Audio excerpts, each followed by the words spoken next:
Confirmo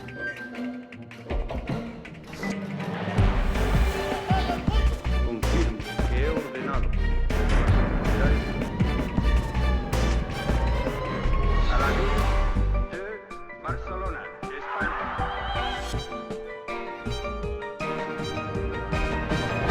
Combustible de la masa política.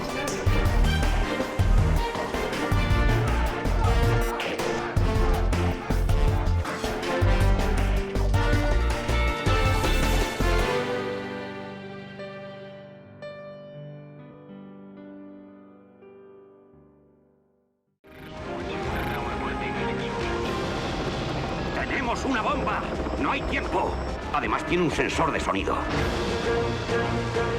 Despacio, muy despacio.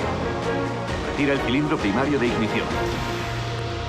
Corta el cable que va a los 3 circuitos y nos salvaremos. ¿Qué ha sido eso? Parece un teléfono móvil.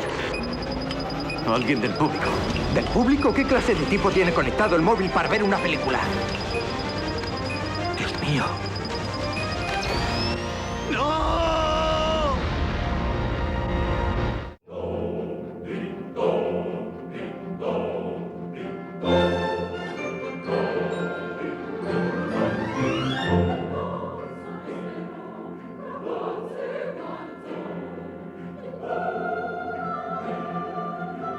La España del siglo XXI, que empieza realmente con el comienzo del año 2001, vive y disfruta, como todos los países de su entorno, de las grandes revoluciones tecnológicas.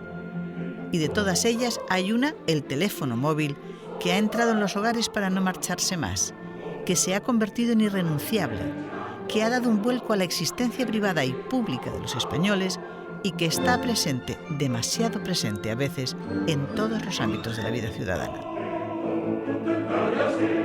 Trabajo negros.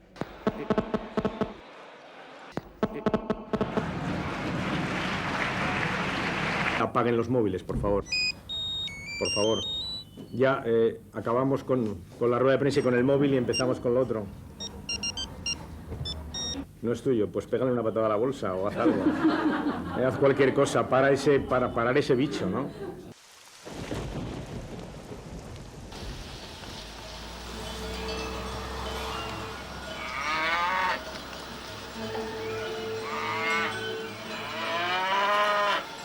Simultáneamente al fenómeno de la comunicación superlativa, múltiple, tecnologizada, que ha cambiado radicalmente las vidas de los individuos en las sociedades modernas, subsisten también temores idénticos a los que existieron en la Edad Media.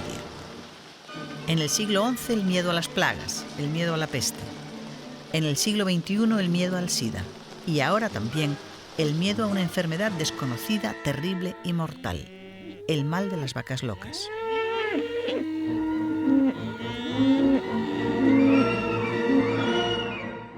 La vaca parrula desata el pánico en España. Esta vaca, procedente de una pequeña explotación gallega, es la primera res de nuestro país a la que se le detecta la encefalopatía espongiforme bovina, una enfermedad neurodegenerativa que puede contagiarse a los humanos y que es incurable. Esto sucede en diciembre del año 2000.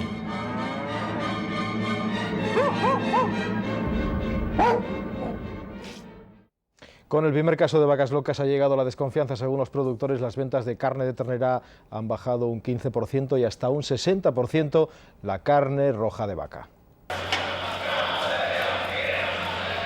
Se supone que el laboratorio los ha analizado todos. Por eso están aquí, si no, no estarían. Hasta que no está el resultado no se venden. Pero con solo suponer los consumidores no se tranquilizan. Y tampoco les bastan ya los certificados ni las garantías que les ofrecen sus proveedores. Hoy voy a comprar cerdo, porque ayer llevé, pero voy con un poquito de miedo.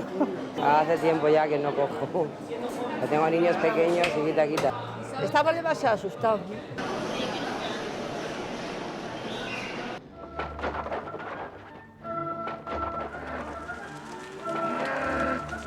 El origen de la epidemia se localizó en los años 80 en el Reino Unido, donde se había alterado el proceso de producción de harinas cárnicas para la alimentación del ganado. Y aunque en España, el 11º país en verse afectado por el mal, está prohibido desde hace años alimentar al ganado con este tipo de pienso, el temor de los ciudadanos se dispara hasta provocar una auténtica hecatombe en el sector. El consumo de carne se desploma en este año 2001. Y eso, más el bloqueo a las exportaciones de carne española, lleva al borde de la ruina a muchos ganaderos. Sin ganado aquí no se vive. Aquí se quitan los ganados, adiós muy buenas, a pedir. El propio agricultor, el propio ganadero tiene una sensación de que aparte de tener un animal enfermo y de ver en riesgo su propio medio de vida, tiene la sensación que en cualquier momento lo van a detener por envenenar a una población sin haber contribuido en nada. Se souberan como estábamos, non nos presentamos aquí siquiera. Coño, por favor, vaya con Dios. Caramba, non abusen de ninguén que non teñen por que abusar. Caramba, por morrer unha vaca, tengo los andan 2 meses á porta, caramba. No sabemos qué es lo que hicimos mal para que en estos momentos estemos acusados en Galicia de que somos asesinos y de que las vacas locas en estos momentos son de Galicia. No solo en Galicia. En los primeros 6 meses del año son localizadas en distintos lugares de España 45 vacas afectadas por el mal. Como medida de prevención, decenas de miles de cabezas de ganado son sacrificadas en todo el país antes incluso de practicarles los análisis. Las pérdidas en el sector llegan a alcanzar este año los 150.000 millones de pesetas.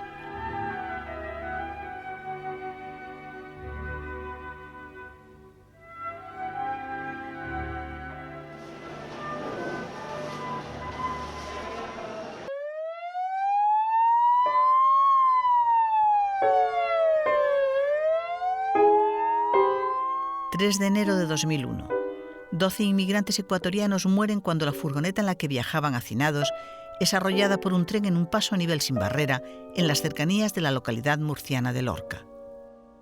La situación de él queda $4.000 de deuda, que la mamá es la que tiene que pagar. Quedan 3 hijos, 2 nacidos y otro por venir, una mujer y la familia destrozada. Solo 2 de los ocupantes sobreviven. Una es esta niña de 13 años, que también acudía a trabajar en la recolección de hortalizas. Lo más feliz es lo que tengo a mi hija nuevamente. Es como que ella volvió a nacer otra vez. Yo en España me encuentro muy feliz porque en el colegio tengo todos los amigos, converso con ellos desde todo momento, me preguntan cómo es Ecuador, les digo cómo es. Me gusta estar aquí.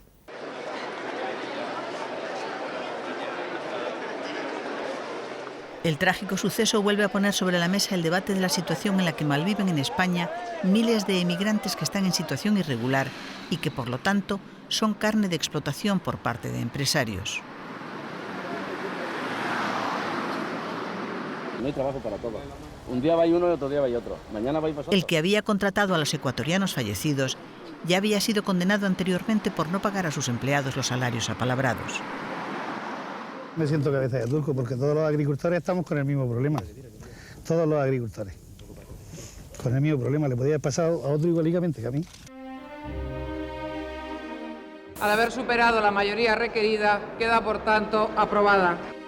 En el mes de enero ha entrado en vigor una nueva ley de extranjería. La anterior no ha durado ni un año.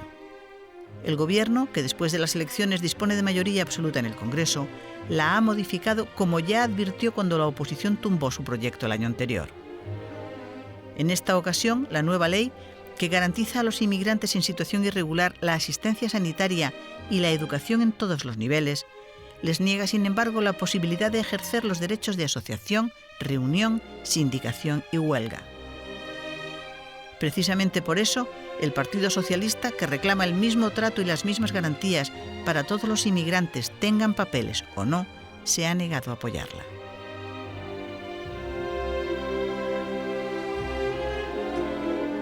Decenas de manifestaciones y encierros tienen lugar este año en toda España en reclamación de papeles para poder trabajar legalmente en el país. ¡Únete, inmigrante! ¡Únete a luchar por nuestros papeles para trabajar! ¡Ecuador! ¡Ecuador! Verdaderamente un empresario necesita una persona para que trabaje en su campo, para que trabaje en su empresa, pues creo que lo mínimo que puede hacer es ofrecer esos papeles. Tú das tu trabajo y la empresa da lo suyo también.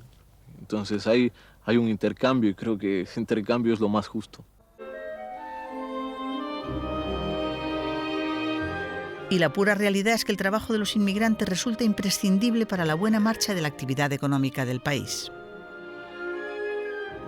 Hace falta la mano de obra extranjera porque aquí no tenemos mano de obra.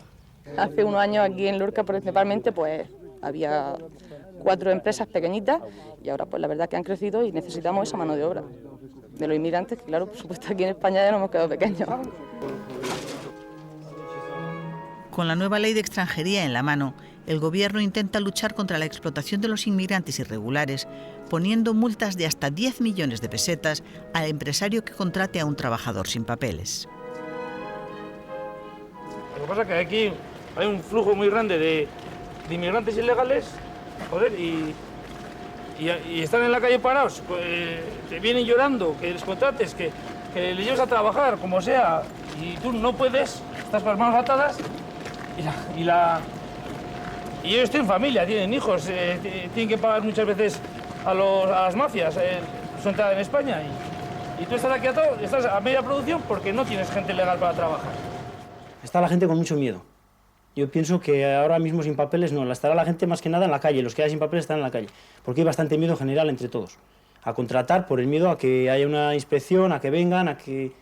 El miedo está bastante organizado, porque hablas con los demás y todos igual, todos con miedo. También los inmigrantes se arriesgan, si están en situación irregular, a ser expulsados del país en 48 horas y a no poder volver a España en 3 años.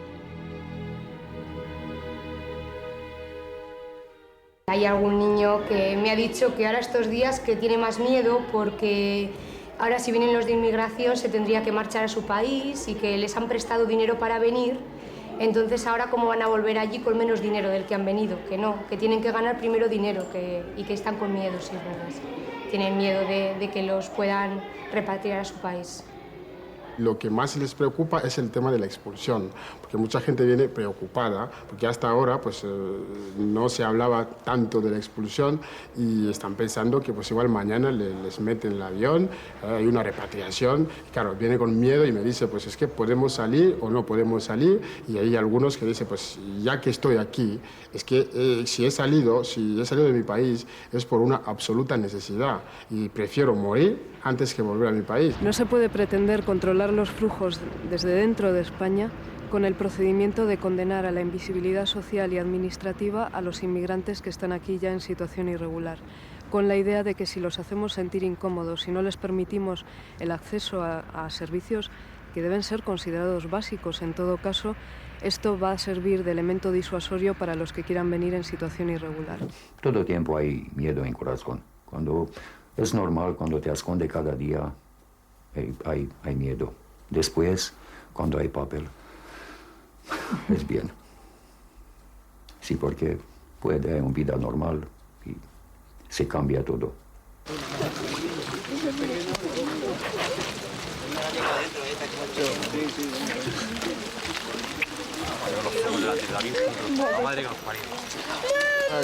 Adiós mío. Ya. Cuídalo. En relación con la comunidad de ecuatorianos, que ha superado en muy poco tiempo a la de los inmigrantes magrebíes, al gobierno se le ocurre aplicar una fórmula que fracasa al poco de ponerse en práctica. Devolverlos a su país con billete de ida y vuelta pagado por el Estado para que luego regresen con su situación legalizada en origen. Aquí va el embarque, el visado y una hoja en la que te indica lo que tienes que hacer cuando llegues a España. Nosotros queremos un círculo virtuoso, que vengan con su contrato firmado de su país de origen, que traigan si quieren y pueden a su familia, que sepan en dónde trabajan, cuánto ganan, para conseguir una convivencia perfecta en una sociedad multirracial.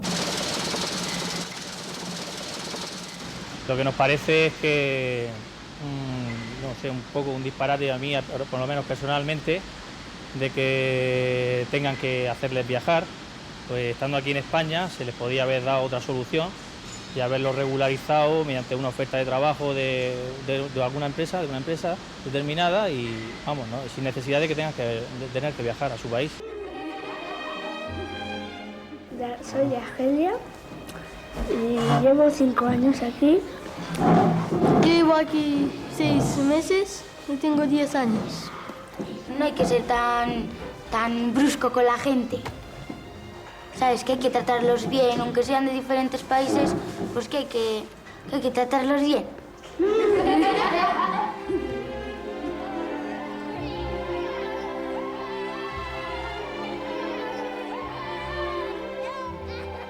Yo, como rector de la Universidad del País Vasco, Euskal Herriko Unibertsitatea, tengo miedo.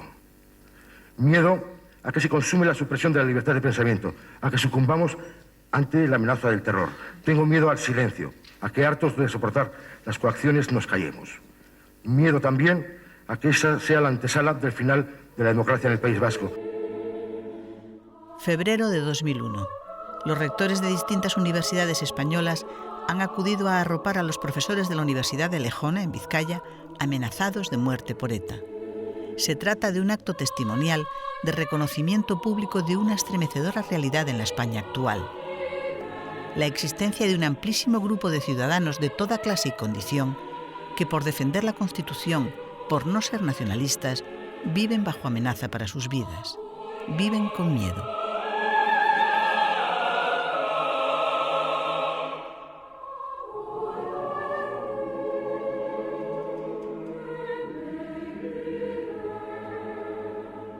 El clima de terror, de alguna manera, que es muy sinuoso, es muy sibilino en la universidad.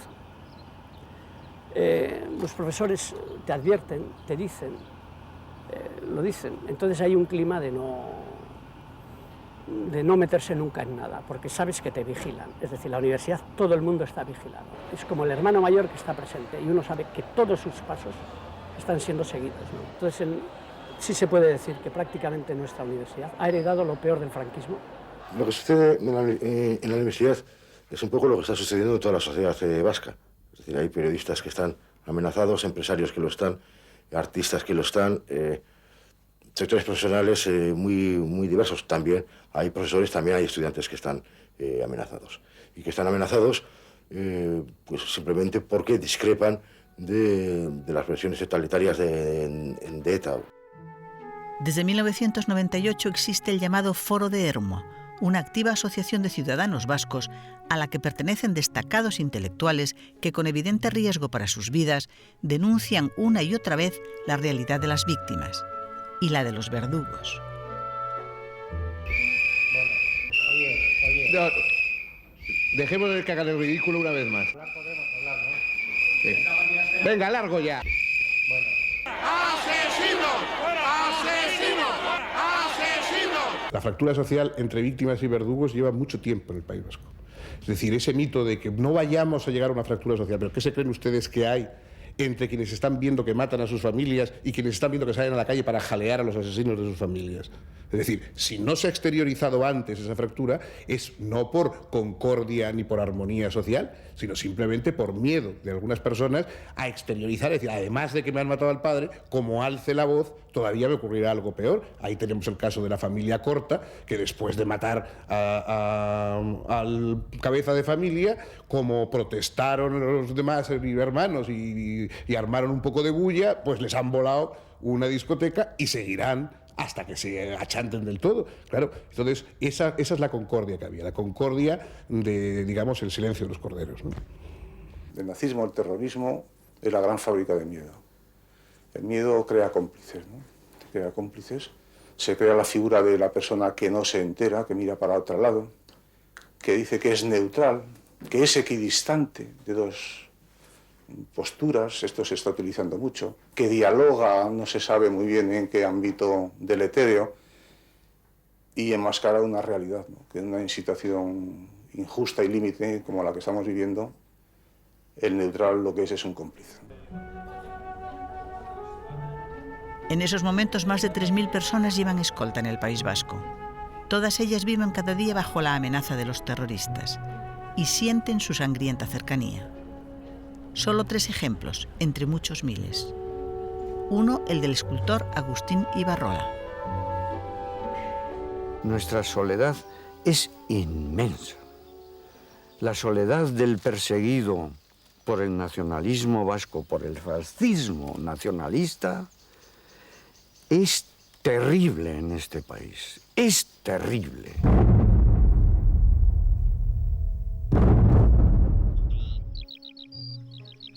Una de las obras emblemáticas de Ibarrola, El bosque de Oma, ha sido destrozado una noche por quienes buscan que las continuas agresiones perpetradas contra él y contra su familia consigan al final que el miedo le empuje a huir abandonando su obra y su tierra.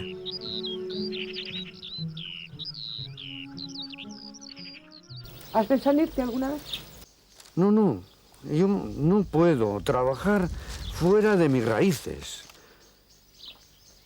La idea de irme es la idea de morirme. Y yo quiero seguir viviendo. Y los amigos que me quieren y que me dicen, vente una temporada y tal, exilia tu obra que está amenazada, exíliate tú, ponte fuera de circulación hasta que pasen los... En realidad me invitan a morirme. Y yo no quiero morirme.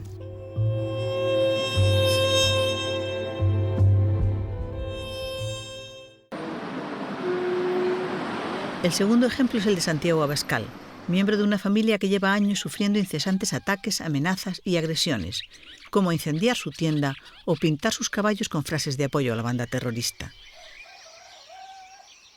Yo soy consciente que mi vida en mi propia tierra la he hipotecado. Mis mejores años los he hipotecado por vivir, porque voy a vivir en la incomodidad, pero desde luego lo que no voy a hacer es vivir sin libertad, porque creo que lo lamentable es callarte, decir serenamente todo o marcharte porque no puedes aguantar la situación. Yo no quiero criticar a los que se marchan, lo entiendo perfectamente, pero yo es lo último que haría.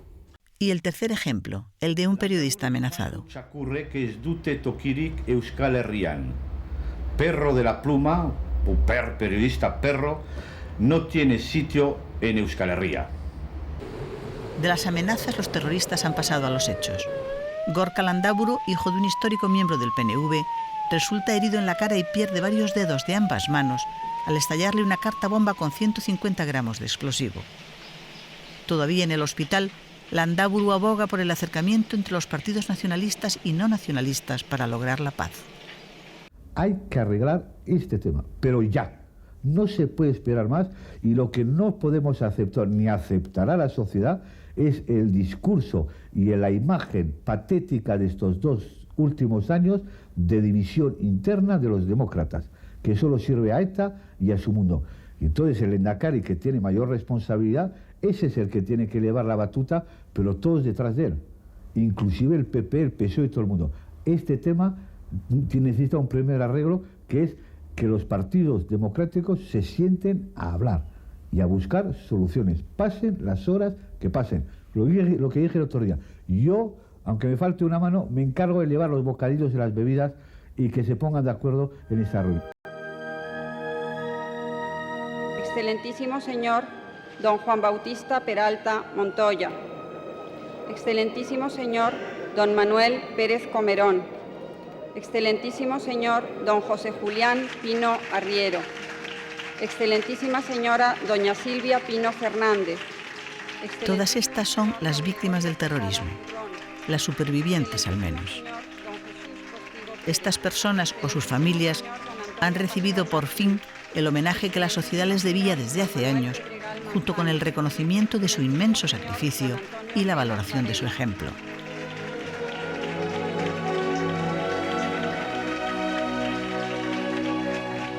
Ha sido en septiembre pasado en el Congreso, con la asistencia de representantes de todos los partidos políticos. Esta era una de las muchas enormes deudas que la democracia tenía y tiene con las víctimas del terror.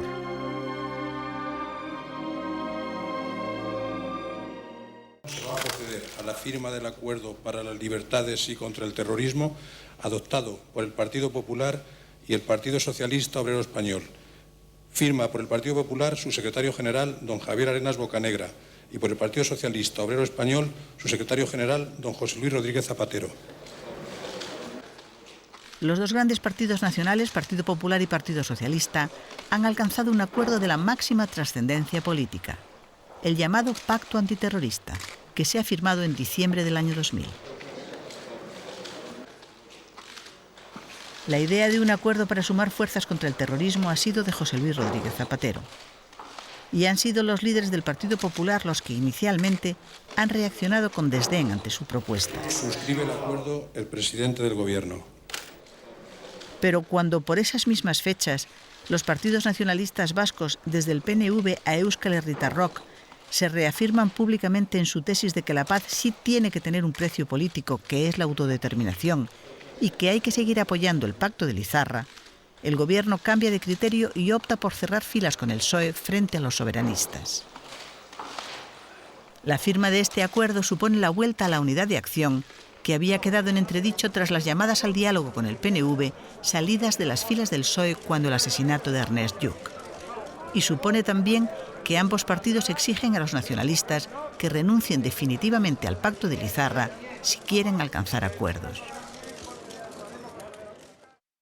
Los dos partidos dicen en este documento que los nacionalistas vascos han fracasado en su estrategia acordada con ETA y HB para poner un precio a la paz, el precio de la independencia.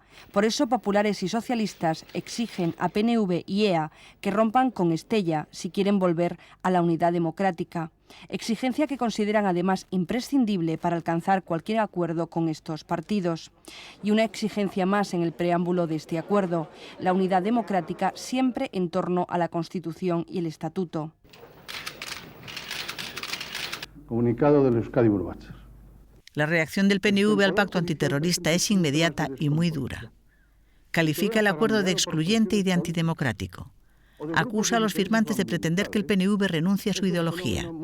Reprocha al PP no haber denunciado aún el levantamiento de 1936, que dio comienzo a la guerra civil, y acusa al PSOE de estar implicado en los crímenes de los GAL. Además de eso, el Partido Nacionalista Vasco se reafirma en su defensa del Pacto de Lizarra y de la autodeterminación como única vía para lograr la paz. Socialistas y populares defienden, a su vez, el valor político del acuerdo alcanzado. Es un acuerdo para defender las libertades, para luchar contra el terrorismo, y es también un acuerdo que en absoluto va en contra de ninguna idea. Nosotros, desde luego, nunca hemos pensado con este acuerdo perseguir ningún tipo de ideas. No va contra las ideas nacionalistas, pero sí es un acuerdo que con toda nitidez pone de manifiesto que va contra aquellos que defienden las ideas a través de la violencia, a través del terrorismo. Creo que es un buen acuerdo para los españoles, creo que es un acuerdo que abre un camino de esperanza y creo que es un acuerdo que sobre todo deja muy claro una cuestión. ETA no tiene ninguna esperanza de conseguir a través de la violencia ninguna modificación de lo que es el marco democrático y de la convivencia y de los valores de la libertad.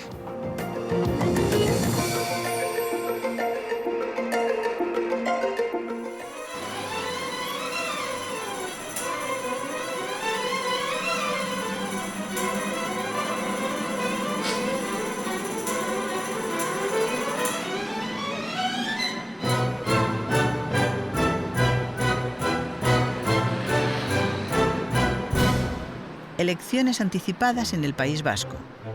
Desde que en septiembre de 2000 la coalición proetarra Euskal Herritarrok decidiera abandonar el Parlamento de Vitoria, el gobierno de Ibarretxe, en minoría en la Cámara, ha venido sobreviviendo en muy precarias condiciones. Presionado por PP y PSOE, que le plantean 2 mociones de censura, el Lehendakari acaba convocando comicios para el 13 de mayo.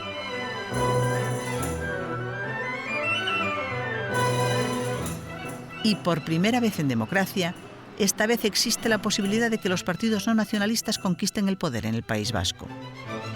Una hipótesis que el Lehendakari Ibarretxe descarta de plano desde el primer momento. Quien ha liderado este país, conjuntamente con otros, en los últimos 21 años ha sido el Partido Nacionalista Vasco y Eusko Alkartasuna, y estamos igualmente convencidos de que en los próximos 21, no 210, 210 años, quien va a liderar este país, conjuntamente con otros, pero quien va a liderar este país va a seguir siendo el PNV y EA. ¿Por qué? Yo estoy convencido de una cosa, formamos parte de la columna vertebral de esta sociedad.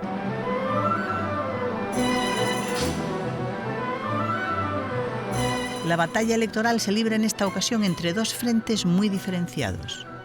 Los nacionalistas frente a los no nacionalistas. La autodeterminación frente a la autonomía y la Constitución. Lo que es imposible es hacer un pacto con aquellos que al mismo tiempo que la autonomía y la Constitución defienden su destrucción y su sustitución por otros principios que nada tienen que ver con la autonomía. ¿Cuál es el principio de la autodeterminación? Yo creo que el gobierno vasco ha sometido a un gran deterioro a las instituciones democráticas, porque yo creo que el Partido Nacionalista Vasco, cuando firmó la declaración o el Pacto Estella, como ellos consideren que se debe llamar, hizo una propuesta para superar las propias instituciones e hizo una propuesta para aislar a los no nacionalistas. Es la primera vez en la historia de la democracia que los líderes de dos partidos nacionales como el Partido Popular y el Partido Socialista concurren no unidos, pero sí políticamente muy cerca uno de otro a estas elecciones. Cuando hay una agresión y una ofensiva a lo más importante que tenemos los demócratas en el País Vasco y en España, la Constitución y la propia autonomía, ¿cómo no vamos a estar de acuerdo los dos principales partidos que representamos al conjunto de la sociedad española, el Partido Popular y el Partido Socialista? Cuando además hay ataques a la vida de las personas, a unos por ser del PSOE y a otros de ser del Partido Popular, ¿cómo no vamos a ser nosotros capaces de no unirnos para afrontar esta dificilísima situación? Esta proximidad dictada por las circunstancias tiene una traducción plástica en mitad de la campaña electoral.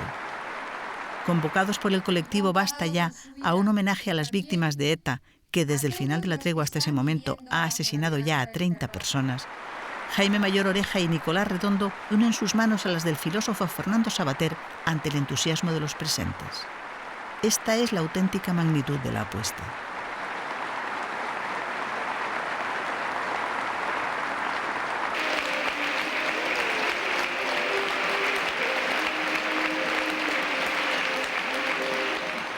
El enfrentamiento político de fondo de los últimos años, que se ha sustanciado en el acercamiento entre socialistas y populares, ha provocado a su vez que, ante la posibilidad de una derrota del nacionalismo, el PNV y Eusko Alkartasuna hayan decidido olvidar sus diferencias y acudan en coalición a estas elecciones. El mensaje electoral del Lehendakari Ibarretxe incluye de hecho un firme y constante llamamiento al cierre de filas de todos los nacionalistas vascos. No sirve con venir al mitin, Cada uno de vosotros un mitin cada día a partir de estos momentos. Esa es la clave. A ese mensaje básico del Lehendakari se añaden otros dos esenciales. Uno, el recordatorio de la altísima calidad de vida lograda por los vascos en estos años de gobierno del PNV. Y dos, una oferta de consenso básico mucho más dirigida a la sociedad que a los partidos rivales. La sociedad vasca no quiere aventuras, no quiere que rompamos lo que hemos trabajado y lo que hemos construido con el esfuerzo de todos. Al revés, lo que quiere es que sobre los consensos que hemos logrado en los últimos tiempos, sigamos construyéndolo entre todos. No diciendo a la sociedad que hay dos bandos, el nacionalismo vasco y el nacionalismo español. No, diciendo que aquí hay ciudadanos vascos y vascas que se sienten legítimamente españoles o que se sienten legítimamente solo vascos y vascas y que vamos a tener que confeccionar el futuro entre todos. Los sondeos hablan de una posible victoria electoral sumando los votos de Partido Popular y de Partido Socialista. De cumplirse estas previsiones, supondrían un cambio histórico. La apuesta es la más alta nunca hecha por los partidos constitucionalistas en el País Vasco: desbancar al nacionalismo del gobierno.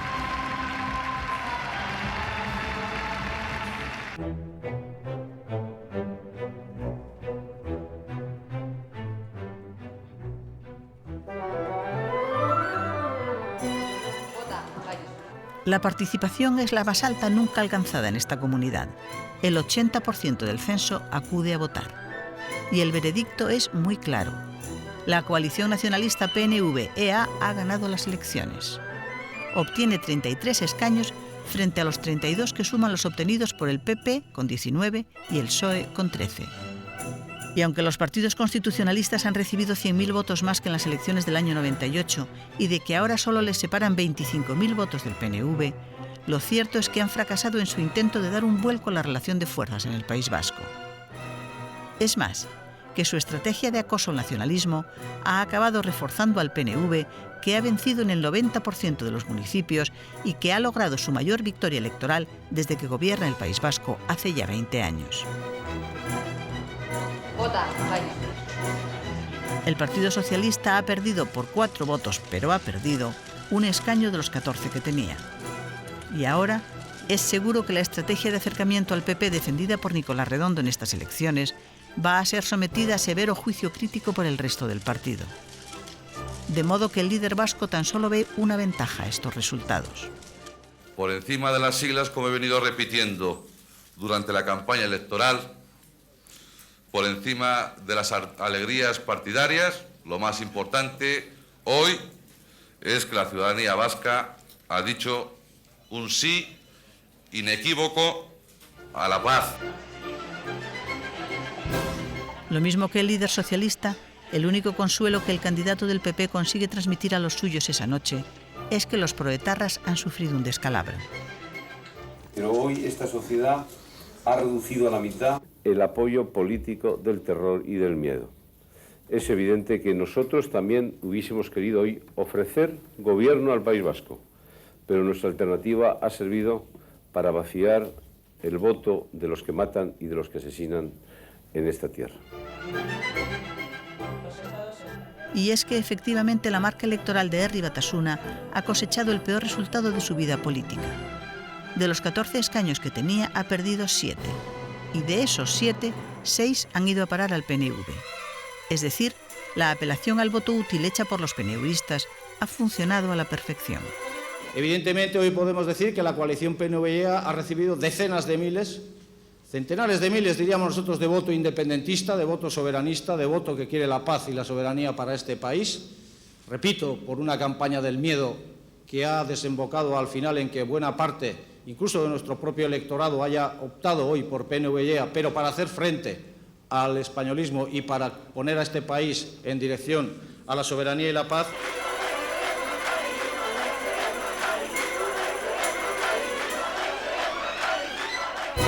Los datos dicen que si el PNV decidiera contar con los votos de Euskal Herritarrok en el Parlamento, es un hecho que los nacionalistas tendrían mayoría absoluta en la Cámara de Vitoria.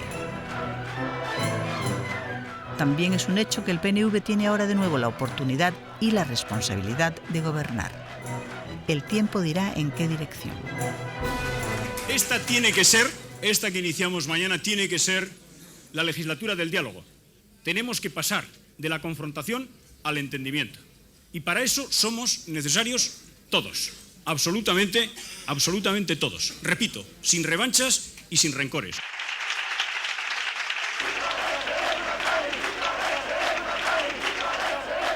Por Euskadi, me cago en las zapapudías. Sí, señor, sí, señor.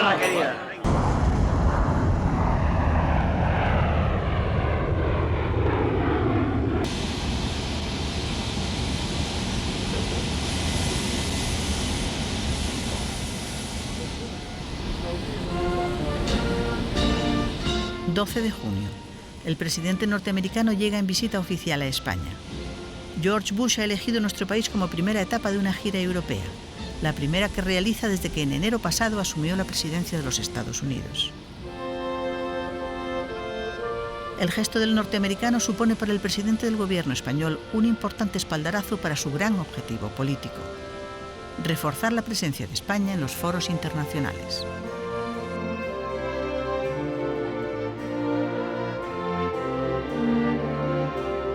La primera visita es al Palacio de la Zarzuela, donde el matrimonio Bush y los miembros del equipo presidencial son recibidos por los reyes. Don Juan Carlos se permite alguna broma con el nombre en español de la consejera norteamericana de Seguridad, Condoleezza Rice.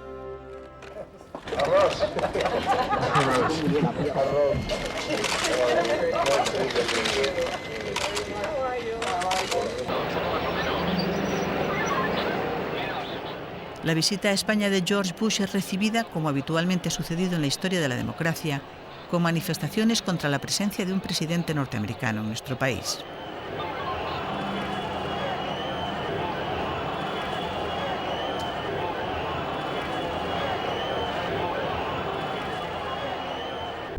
Las conversaciones políticas entre Bush y Aznar se celebran en la finca toledana de Quintos de Mora, propiedad del Estado. El presidente norteamericano viene a Europa a intentar convencer a sus aliados europeos, miembros de la OTAN, de las bondades de su proyecto de escudos antimisiles, un sistema defensivo global, defiende Bush, orientado a garantizar la seguridad occidental frente al terrorismo del siglo XXI. Y Bush ha encontrado en el presidente español al primer interlocutor comprensivo con su proyecto, todavía pendiente de concreción. Alguien, en definitiva, que le puede permitir reforzar su posición estratégica en la muy reticente Europa. Y eso es algo que le interesa mucho a Bush. La batalla contra el terrorismo, que es para Aznar una cuestión prioritaria, recibe por parte de George Bush un apoyo incondicional. Y eso es algo que le interesa mucho a Aznar. Muchos otros temas son abordados en este encuentro de alto nivel. Al término de la visita y durante la rueda de prensa conjunta celebrada en el Palacio de la Moncloa, el presidente español recibe satisfecho los encendidos elogios y el reconocimiento público del mandatario norteamericano hacia España y hacia el papel que nuestro país juega hoy en el mundo. Es un enorme placer estar en España, cuya gran cultura ha marcado profundamente mi país. Spain is one of America's most reliable allies and one of the world's most dynamic societies. Spain has made one of Europe's most remarkable transitions to democracy and prosperity. Trabajaré en la medida de lo posible para que se produzca un reforzamiento del vínculo transatlántico y de la relación de Europa y los Estados Unidos. En mi opinión, cada vez que Europa y los Estados Unidos se han distanciado, tanto desde el punto de vista de la seguridad como desde el punto de vista de la prosperidad y de las libertades, el mundo ha padecido gravemente. And countries such as ours must not yield, must not waver in the face of terrorist activity. And to the extent that we can help the government of Spain to fight terrorism within its borders, we will do so. Hoy aprecio muy especialmente que el presidente Bush haya manifestado un apoyo específico a la lucha que el gobierno español desarrolla contra el terrorismo que se produce específicamente en España. Eso lo agradezco muy especialmente y existen muchos medios de colaboración. La cooperación entre los servicios españoles y los servicios norteamericanos es una cooperación existente y que funciona. Lo que hemos hablado hoy es justamente de que esa cooperación pueda mejorarse y pueda fortalecerse en el futuro. La visita de George Bush constituye todo un éxito para los propósitos de José María Aznar, es decir, que España se constituya en un aliado de primera línea de los Estados Unidos, al mismo tiempo en un socio de peso en la Unión Europea y además en el eslabón imprescindible entre los dos anteriores y los países de América Latina.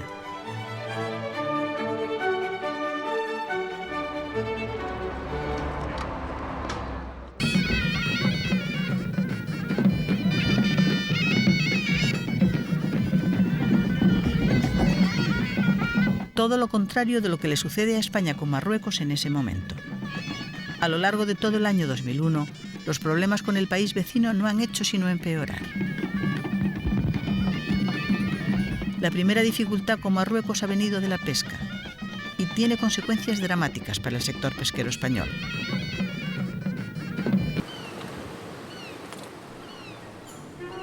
En el mes de abril, y dadas las exigentes condiciones impuestas por Marruecos, la Unión Europea ha renunciado definitivamente a alcanzar con el gobierno de Rabat un nuevo acuerdo de pesca. El fracaso de las negociaciones afecta de lleno a España, cuyas flotas pesqueras de Galicia y de Andalucía, que tradicionalmente han faenado en los caladeros marroquíes, han estado más de un año amarradas a puerto, esperando inútilmente a que se alcanzara un acuerdo que les permitiera volver a faenar.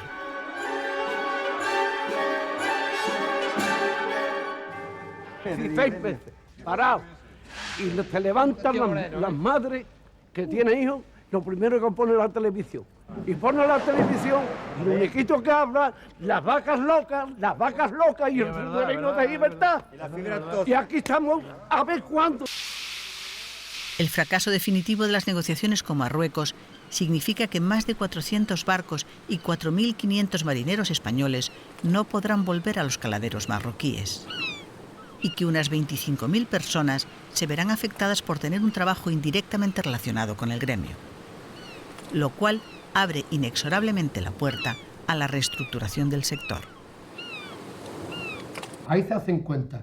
Y a la Comunidad Europea le cuesta menos dinero desguazar la flota y pagar a los marineros que seguir pescando. Y al mismo tiempo se estarían quitando un problema de encima. Y para Marruecos, que jamás ha tenido valor su producto pesquero, ahora están viendo que van los camiones diariamente allí a comprarlo. Están viendo que el producto pesquero suyo está cogiendo un valor entre unos y otros que no tenían ganas del acuerdo, pues siguen manteniendo la postura de no más acuerdo, ¿no? Hay que buscarse la vida como sea. Ya los moros no quieren nada con nosotros. Hay que cortarle la frontera, la fruta, todo hay que cortárselo. Como país más perjudicado por el fracaso de las negociaciones, España va a recibir subvenciones europeas para reestructurar el sector pesquero, poner en marcha la modernización de la flota y, sobre todo, para derivar a los trabajadores hacia otras áreas de actividad. Que una población dependa exclusivamente de la pesca y dentro de la pesca exclusivamente de un caladero es un riesgo porque siempre se está en manos de un tercer país. Hace falta buscar nuevas alternativas en el desarrollo de sectores como la acuicultura, promocionando la agroindustria, el turismo y, en definitiva, nuevas actividades económicas que permitan generar los empleos que la pesca en este momento está suministrando como fuente exclusiva. Un solo ejemplo, la economía del pueblo de Barbate, en la bahía de Cádiz, que dependía hasta ahora directísimamente de la pesca en los caladeros marroquíes. El fracaso definitivo del acuerdo pesquero con Marruecos obliga ahora a los pescadores a seguir cursos de capacitación profesional en otros oficios. A los 30 años de estar yo mandando de patrón un barco que van a poner un plan de choque de jardinero en un hotel a fregaplato. No que sea una deshonra ni sea mal visto, pero eso no es lo mío es la mar. Y hace un tiempo pusieron un cartel a la salida del pueblo que decía: el último que apague la luz. Eso tiene vigencia ahora mismo. Pero ellos no se dan cuenta. ¿O no quieren saberlo?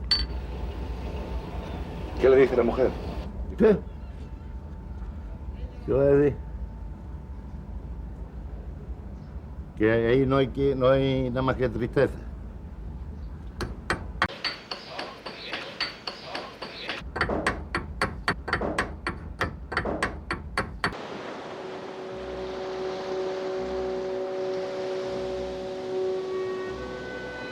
El segundo motivo de tensión con Marruecos viene a cuenta de la inmigración irregular. En el verano de 2001, y dada la avalancha de inmigrantes marroquíes, muchos de los cuales siguen muriendo ahogados en aguas del estrecho, España ha reprochado al gobierno de Rabat el escaso control del flujo de salida de inmigrantes desde sus costas.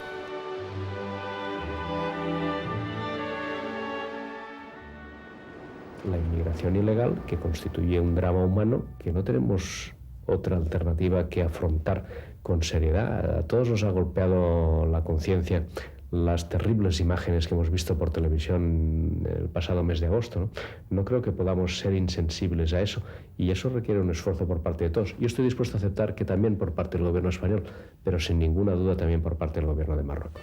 El propio rey de Marruecos es quien se encarga de responder personalmente al gobierno español. En una entrevista, Mohamed VI acusa a España de promover directamente el tráfico de pateras a través de las mafias que se enriquecen a costa de los marroquíes.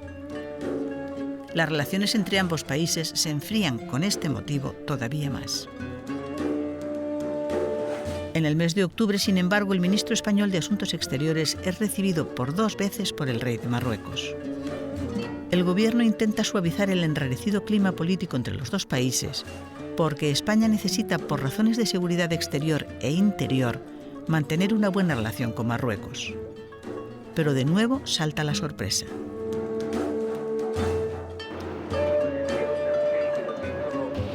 Dos días más tarde de la última audiencia concedida a Josep Piqué, Rabat llama a consultas a su embajador en Madrid sin fecha para su regreso. Eso, en términos diplomáticos, es un grave gesto de protesta. Pero no es eso lo único que hace. Marruecos suspende, también por sorpresa y sin dar explicaciones, la reunión bilateral convocada para los últimos días de diciembre.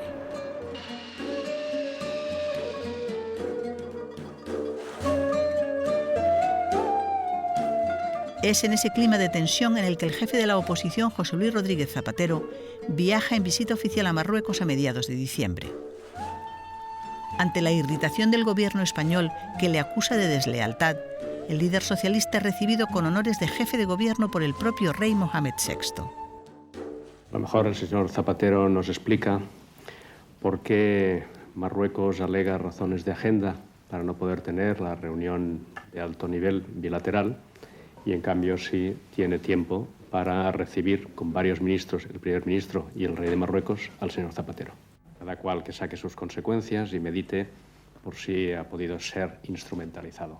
Yo creo que es necesario trabajar muy duro y rápido por recuperar la confianza entre ambos países y especialmente entre ambos gobiernos. Los buenos oficios de Zapatero no consiguen, sin embargo, que sea atendido su ruego de que el embajador de Marruecos regrese a España en los próximos 15 días. Tendrá que pasar más de un año antes de que eso suceda. El telón de fondo de esta escalada de tensión política es el Sáhara Occidental y la pretensión de Marruecos sobre ese territorio. En esos momentos, España respalda la propuesta de la ONU de un referéndum de autodeterminación sobre el Sáhara. Con todas estas medidas y con todos estos desplantes, Marruecos está intentando hacer saber a España que considerará casus belli su respaldo a la celebración de ese referéndum.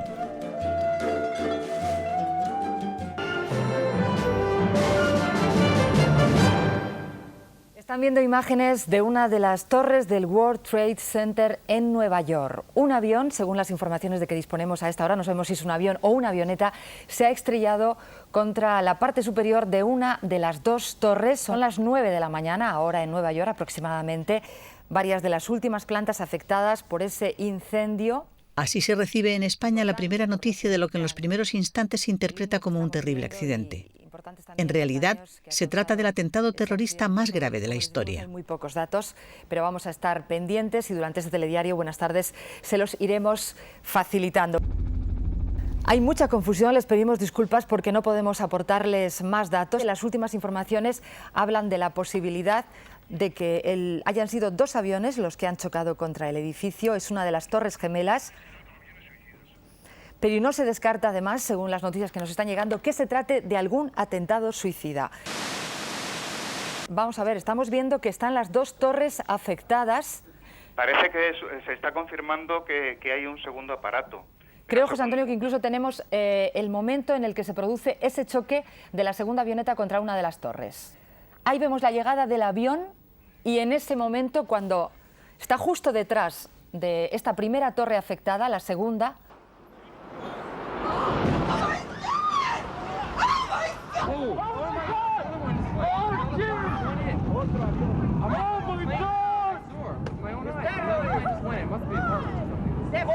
Y hemos visto cómo llegaba el avión y cómo se producía la explosión, así que ahí sí que no hay dudas de que ha sido un avión, un segundo avión, el que ha chocado contra la otra torre gemela. Parece ser que el presidente George Bush va a hablar. Today we've had a national tragedy. Two airplanes have crashed into the World Trade Center in an apparent terrorist attack on our country. I have spoken to the Vice President, to the Governor of New York, to the Director of the FBI, and have ordered that the full resources of the federal government go to help the victims and their families and to conduct a full-scale investigation to hunt down and to find those folks who committed this act. Terrorism against our nation will not stand. And now, if you join me in a moment of silence.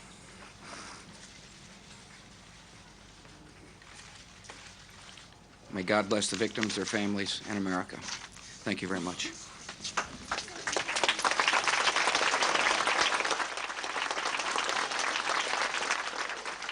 parece ser que incluso en el Pentágono puede haberse producido otro ataque porque, según nuestras informaciones, está ardiendo en estos momentos. Las sensaciones de caos. Ahí tenemos las imágenes. Vamos a ver si Vicent San Clemente nos da algunos datos. Nosotros lo que sabemos es que en los alrededores la gente corre despavorida. Se confirma la versión atentado en Nueva York y evidentemente coincide con el hecho de que esté ardiendo una parte del Pentágono. En agosto de 1996, Osama Bin Laden presentó la declaración de yihad llamando a todos los musulmanes a que atentaran contra personas civiles o militares americanos o sus aliados. Parece que se había preparado con bastante antelación esta serie de atentados en cadena. Vicent, perdona que te interrumpa, pero parece ser, ha sido también un avión el que se ha estrellado contra el Pentágono, provocando esa explosión y ese incendio de enormes dimensiones que veíamos, y de nuevo tenemos imágenes de las dos torres gemelas también ardiendo. Como podéis oír, en las calles de alrededor de la Casa Blanca también están movilizándose todo tipo de ambulancias, coches de bomberos, y claro, en este momento no se descarta ninguna hipótesis. En este momento estoy viendo una explosión masiva en la segunda torre. Es posible que se esté derruyendo se está derruyendo. Hay una de las torres gemelas que está cayéndose físicamente en ese momento. Ahí está. Sí, Carlos, nos llegan en ese momento las imágenes. Efectivamente, se ha desplomado la segunda torre. La segunda torre se ha desplomado completamente.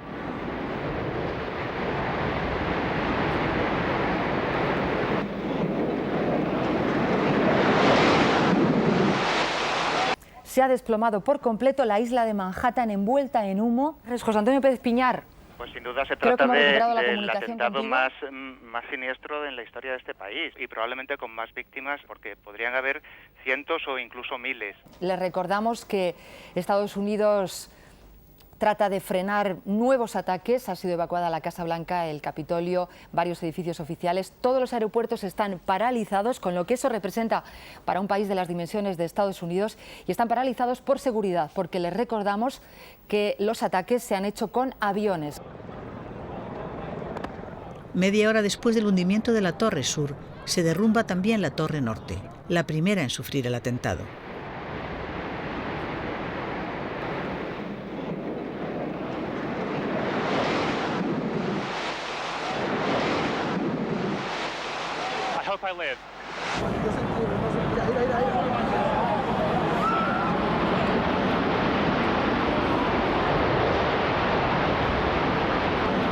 Los responsables políticos de la ciudad de Nueva York preparan entonces al país ante la posibilidad muy real de que el número de víctimas mortales llegue a ser gigantesco.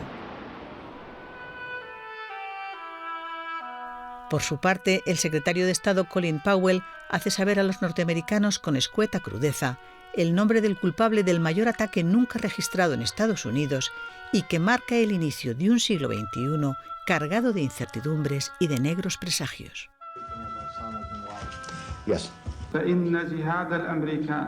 Osama Bin Laden, 45 años. Hace tiempo que Estados Unidos puso precio a su cabeza, $5 millones. Hijo de un millonario saudí, se le atribuye una fortuna personal de 50.000 millones de pesetas. Financia atentados y entrena militantes islámicos soldados de Alá. En 1987 creó el grupo La Base, Al-Qaeda en árabe. Está relacionado con el Frente Islámico Internacional para la Guerra Santa contra los judíos y cruzados, una organización transversal que agrupa células egipcias, pakistaníes y bengalíes. 2 meses antes, exactamente el 21 de junio, Bin Laden había hecho un llamamiento a las acciones terroristas suicidas para castigar a Estados Unidos. La sumisión y el ateísmo que pretenden extender a todo el mundo islámico solo pueden detenerla la yihad y las operaciones suicidas. Espero que Dios nos ayude en nuestra misión. El encuentro con Él será la recompensa. La yihad peleará contra los Estados Unidos y destruirá las mentiras americanas desde el centro de la fe y de la unidad.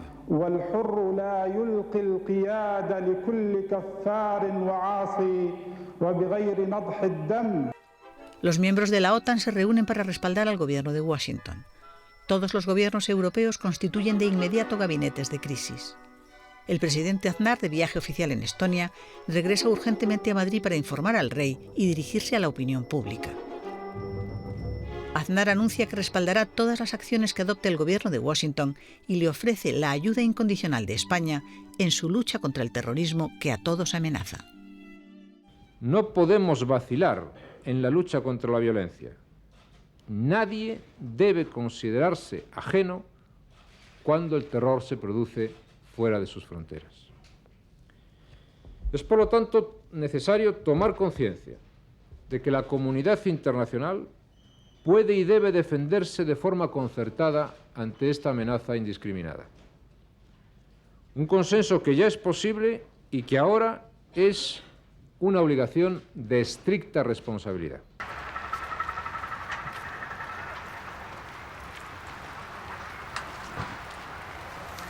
Nadie en el mundo duda de que este es un ataque al sistema político y a los principios que comparten todas las democracias occidentales.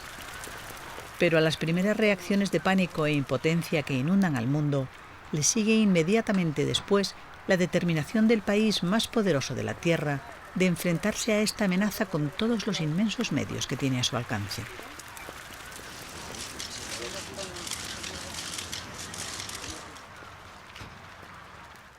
I can hear you.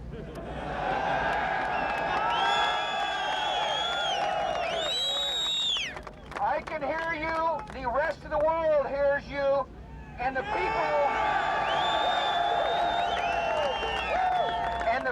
who knock these buildings down will hear all of us soon.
En medio de tanta tribulación, a los españoles les queda siempre el refugio de la ilusión con la que despiden cada año.